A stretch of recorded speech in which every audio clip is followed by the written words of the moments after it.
Okay. The Permanent House Select Committee on Intelligence just stood up a subcommittee on open source intelligence.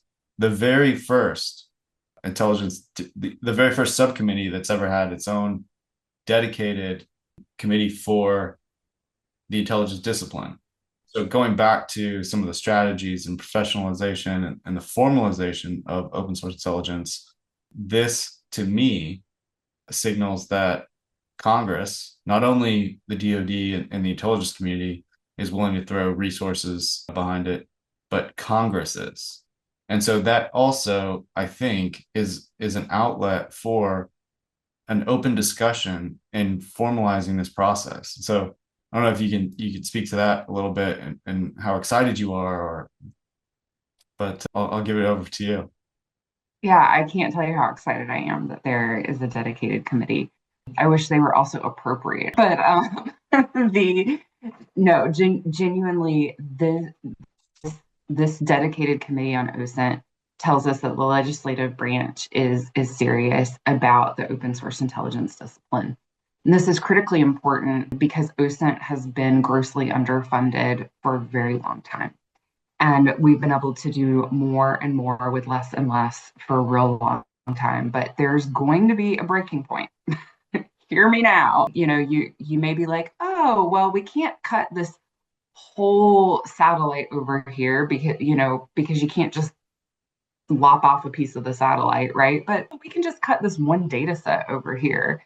So what happens is you can just cut and cut and cut around the edges of OSINT until there's almost nothing left. And David reminded me that Jason Barrett, the OSINT executive, has pointed out that the national intelligence budget for the NIP is we have less than 1% goes towards OSINT, at least insofar as we're able to track it. That doesn't include publicly available information that's purchased in support of other ends. So I do want to be fair around that, but it's low.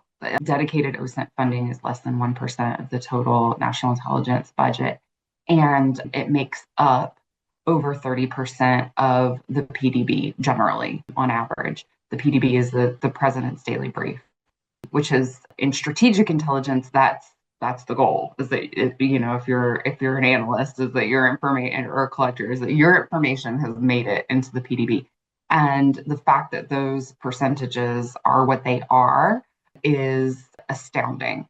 So think about what we could do if we had more than 1% of the budget, right? The problem is our budget is almost never safe. It's almost always cannibalized by other higher priorities, and it's not really protected. And there's a lot of people who come out and they go on these amazing podcasts with brilliant people and they talk about the importance of OSINT, but then often don't put their money where their mouth is. And the fact that we have a subcommittee in the HIPC gives us that real true dedicated voice for open source on the Hill. And I am so excited about it. And I've met, several of the staffers. I'll be meeting some of the members. It is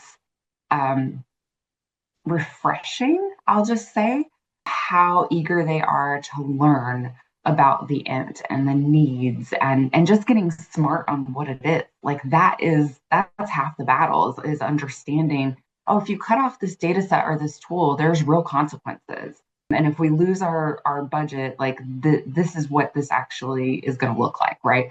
So that's really, really encouraging. They're also, of course, interested in the structure of the INT and, how can we have a more optimized structure. I will say, there's not a lot of things that you can throw money at a problem and it actually gets better. I think OSINT is one of those things where, maybe before we do anything massive, we just try properly funding what we have for just like a minute, see what happens, and then move from there, because there's a more optimal way to structure OSINT than what it is right now. It's not optimal. But it's also not had a chance to be optimal because the budget has not ever been what it should be.